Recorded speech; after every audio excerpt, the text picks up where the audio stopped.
Irmãos, antes de abrirmos as nossas Bíblias, eu gostaria só de apresentar o material, pedir autorização para o pastor aqui.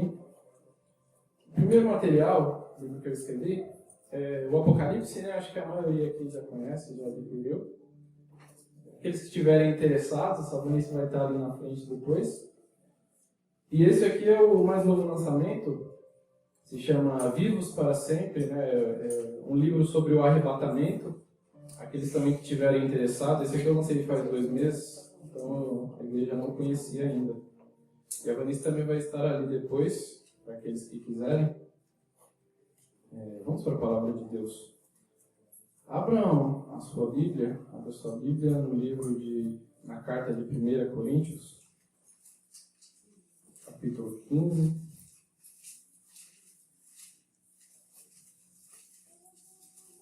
Paulo, ele permanece ali na igreja de Corinto, né? Porque Paulo, ele era um missionário, né? Ele era um evangelista nato.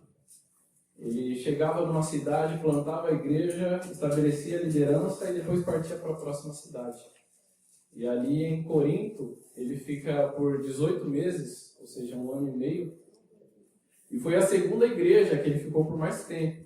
A primeira igreja foi Éfeso, ele ficou por 3 anos ali. E em Corinto ele ficou 1 ano e meio. E era uma igreja bem complicada, né? A gente lendo ali, a gente percebe. E o interessante é que essa igreja, ela estava num contexto grego, onde a filosofia era muito ampla. E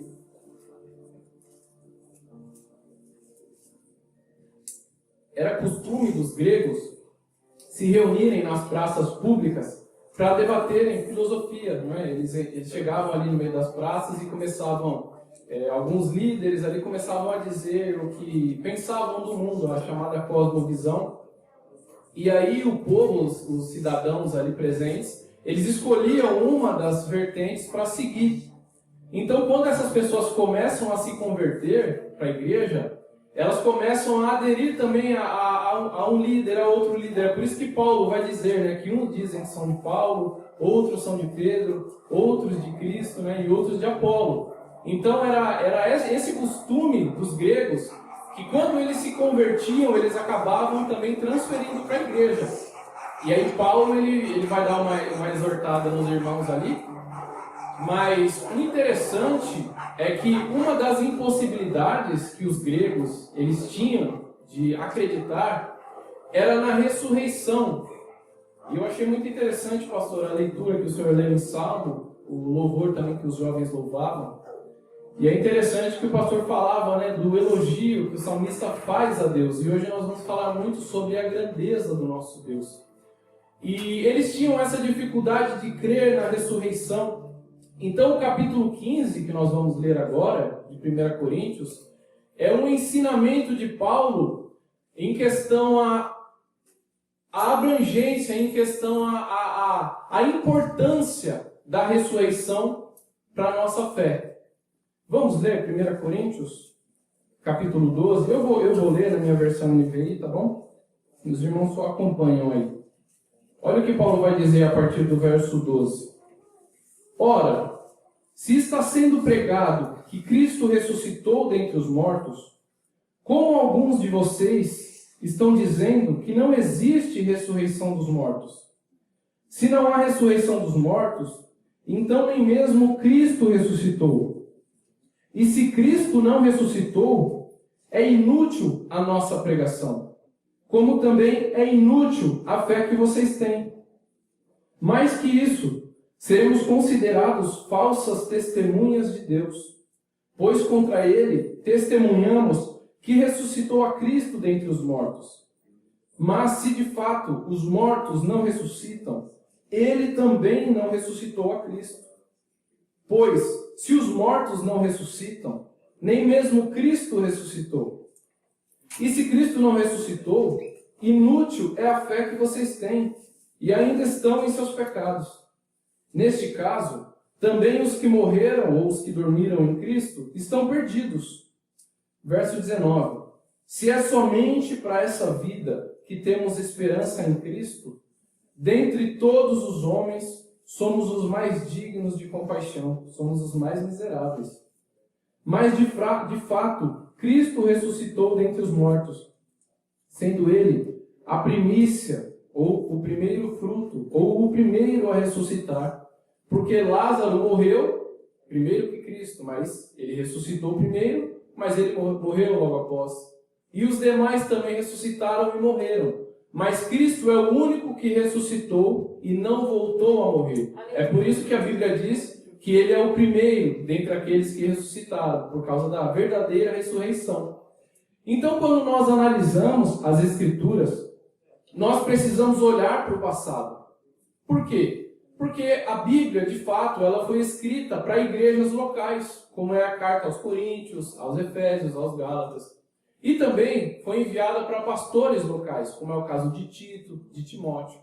Mas nós não podemos olhar a Bíblia somente para trás, nós precisamos analisá-la, interiorizar a palavra de Deus.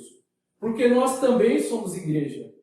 Porque qual seria a força do Evangelho se acreditássemos, como alguns acreditam, que os antigos eram fortes para cumpri-lo, mas nós somos fracos e não conseguimos cumpri-lo? Nós contrariamos o que os apóstolos e aquilo que todos os nossos irmãos do passado disseram. Eles aceitavam e sabiam, tinham uma convicção de que eram fracos, mas que a força do Evangelho, quando atuando neles, os tornava fortes para continuar cumprindo a palavra de Deus. E esse é um processo contínuo. Você é fraco, mas a força do Evangelho te faz forte para cumprir. É por isso que nós vamos crescendo de fé em fé.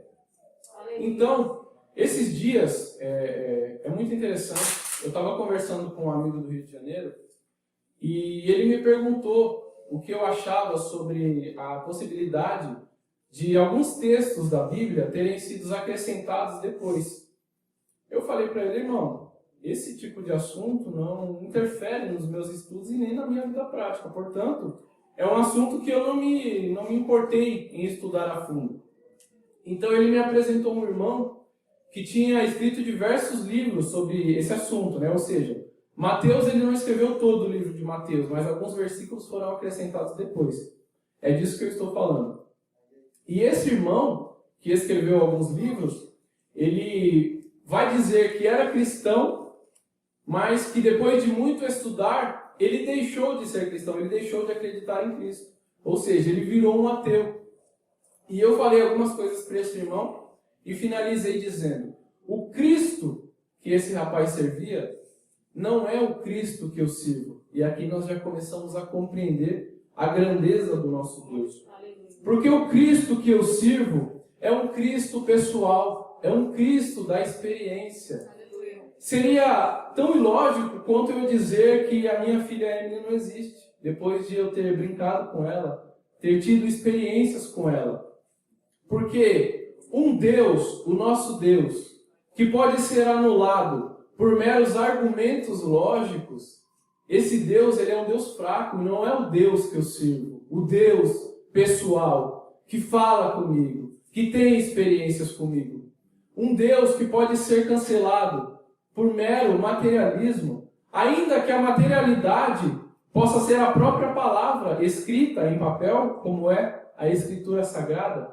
Esse já é um Deus fracassado. O nosso Deus, o nosso Cristo, é um Deus pessoal, é um Deus poderoso. É por isso que Paulo vai dizer que o Evangelho é o poder de Deus para todo aquele que crê. E Cristo é o Evangelho, portanto, Cristo é Deus. E nós precisamos crer nesse Cristo que ressuscitou e permanece para sempre.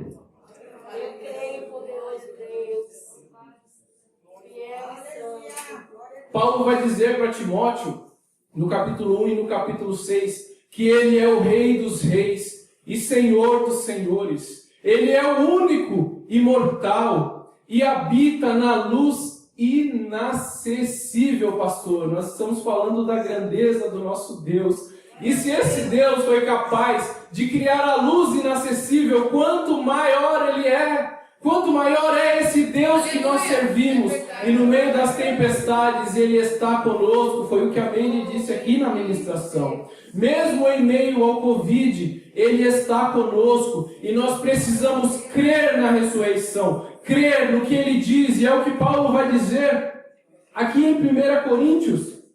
Isaías também vai dizer, como um Deus pessoal que Ele é o maravilhoso conselheiro, o Deus forte, o Pai da eternidade e o príncipe da paz. É aquela paz que habita em meio às tempestades, que pacifica nossas almas diante das dificuldades. E João, eu acho muito interessante as visões de Apocalipse, no capítulo 1, João ele tem aquela experiência de arrebatamento no Espírito Santo. E ele vai dizer que quando ele chega lá no céu, ele ouve uma voz falando por detrás dele. E quando ele se volta para ver quem falava com ele, ele vê um ser, era Cristo, com cabelo e vestes brancas, com o rosto e os pés como bronze polido, brilhante, os olhos como chama de fogo, e a sua voz tão poderosa como ondas batendo nas rochas, ou seja, como o som de muitas águas. E quando ele se vira para ver aquele Cristo glorioso, somente a manifestação da presença de Cristo o faz cair como morto. Versículo 17, versículo 16 e 17. E o que é mais interessante é que neste momento, quando João está apavorado, quando tudo parece se findar, Cristo aparece para dar a última palavra. Vou repetir para você que está aqui, com a sua alma angustiada, aflita, desesperada e desesperançosa diante dessa situação. Quando tudo parece que é o fim, Cristo aparece para dar a última palavra.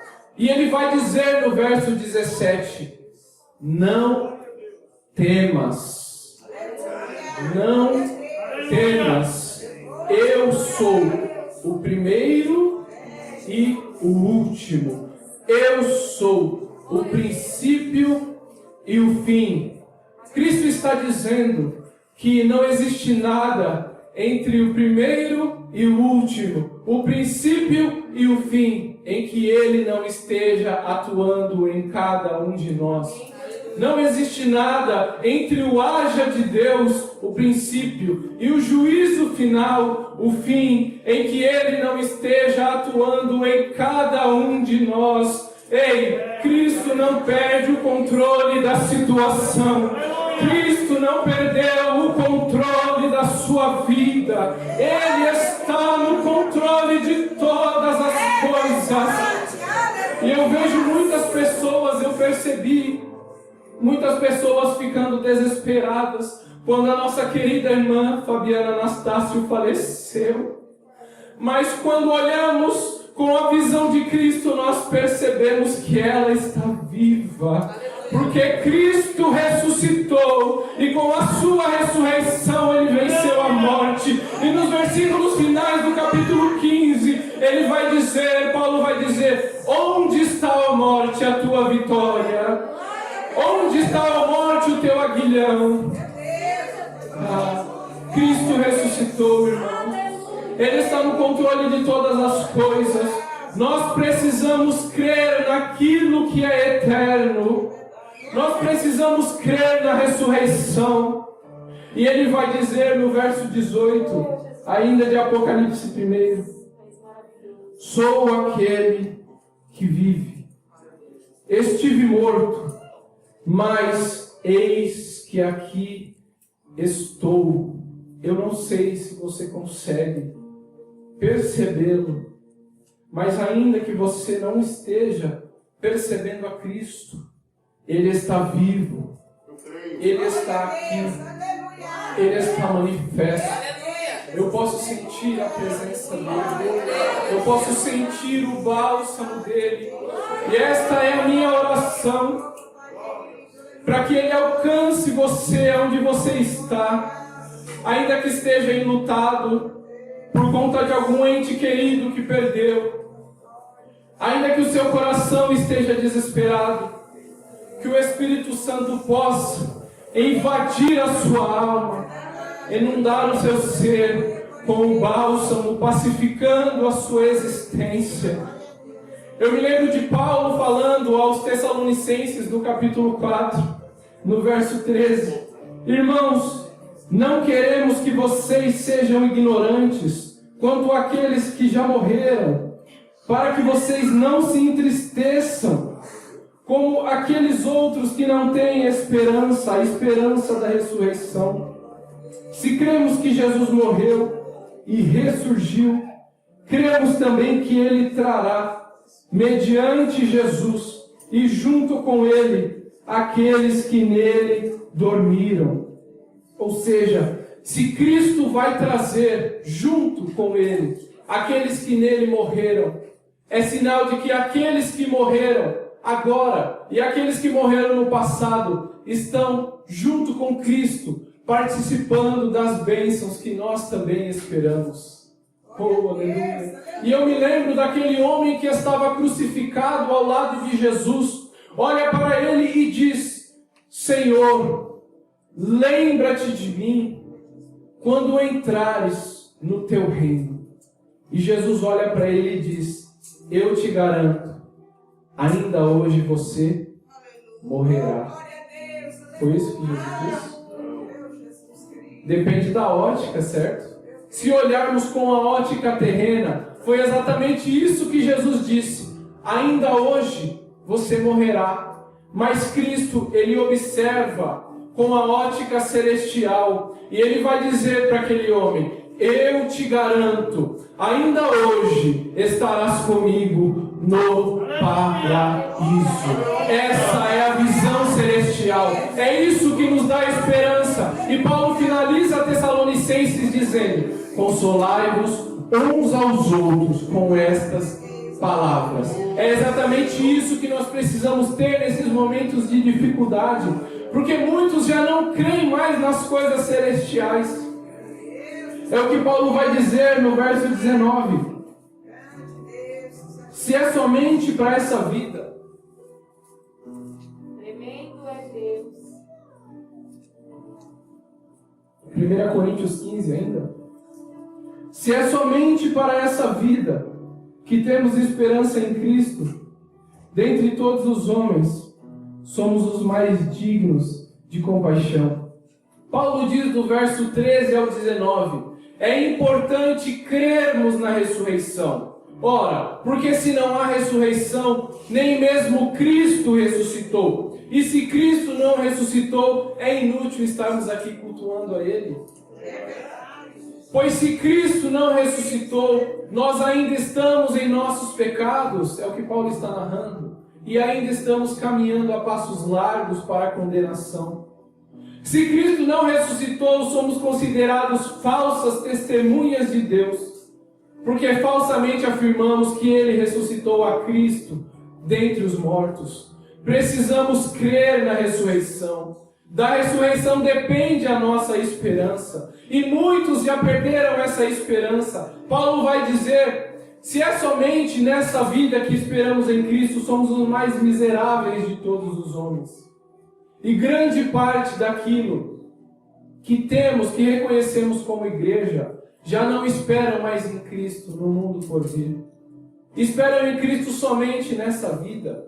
E Paulo não diz que devemos esperar somente na outra vida. Não, mas nós não devemos também esperar somente nesta vida. Nós podemos esperar sim em Cristo por uma cura. Nós podemos esperar sim em Cristo por um emprego, porque a Bíblia assim nos orienta. Mas nós esperar em Cristo também na eternidade. E muitas pessoas se desestabilizaram durante essa crise, porque elas acreditam muito mais naquilo que a televisão diz do que naquilo que o Evangelho diz. O Evangelho que é o poder de Deus. Você acredita, muitos daqueles que acreditam muito mais na televisão, acreditam naquilo que Satanás combinou para que nós acreditássemos, enfraquecendo o poder do Evangelho, enfraquecendo o poder da palavra de Deus. Mas isto aí é somente para aqueles que creem na televisão e não para aqueles que creem no Evangelho, porque independente se cremos ou não, o Evangelho continua sendo o poder de Deus e o Evangelho continua libertando, curando, transformando e renovando as nossas vidas. A igreja não está morta, porque a igreja é um organismo invisível daqueles que adoram ao Eterno em espírito e em verdade, e o Espírito Santo daqueles que creem já está aqui, manifesto em nossas vidas.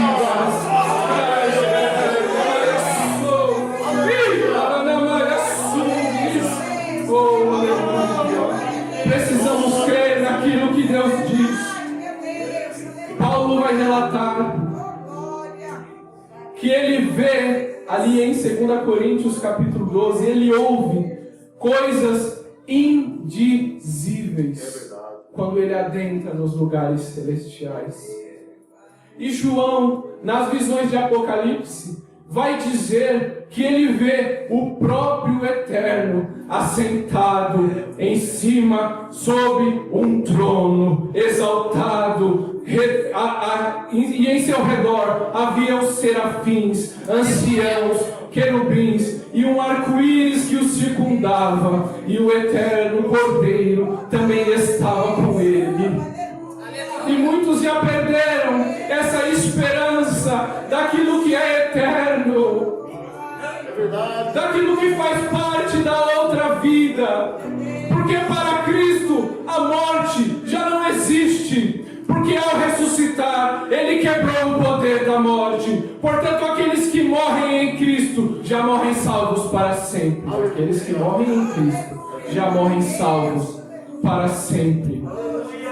Precisamos crer na eternidade. Vou reafirmar, para que você possa compreender que a nossa esperança, como diz o nosso hino, a nossa esperança é a sua vinda. E em Tessalonicenses, Paulo vai dizer que o Eterno, ao ressoar da trombeta, a voz do arcanjo, ouviremos a sua voz. Aquele que há de vir voltará com miríades e miríades, milhares e milhares de seus anjos, e nos chamará para junto dele. Seremos arrebatados, seremos arrebatados, e já não haverá mais morte, não haverá mais dor, não haverá mais pranto, estaremos para sempre como o eterno Deus.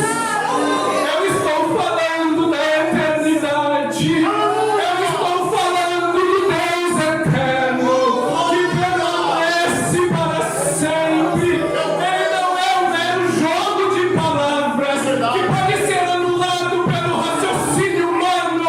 Ele é o Deus.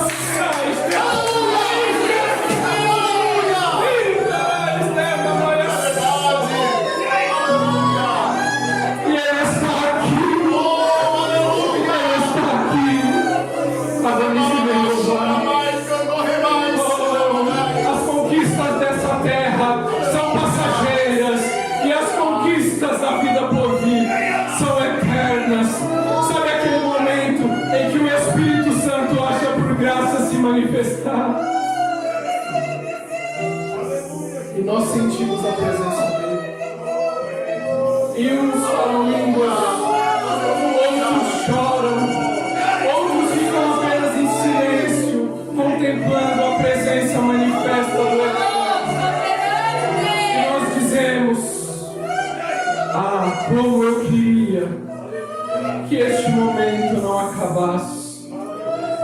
Mas eu tenho uma notícia maravilhosa para você. Quando chegarmos lá, nós estaremos diante do Eterno, e vai ser eterno, vai ser para sempre. Estaremos para sempre manifestos na presença dele.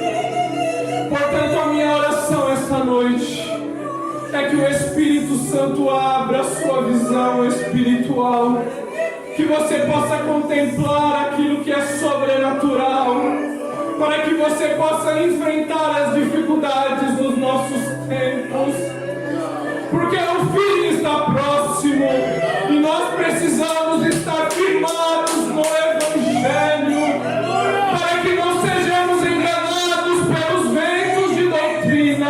e nem pelas dificuldades que nos acarretarão. Enquanto a Vanice louva, sinta a presença do Espírito Santo, porque Ele está manifesto. O Espírito Santo se faz presente. Basta apenas que você também se faça presente diante dele. Amém.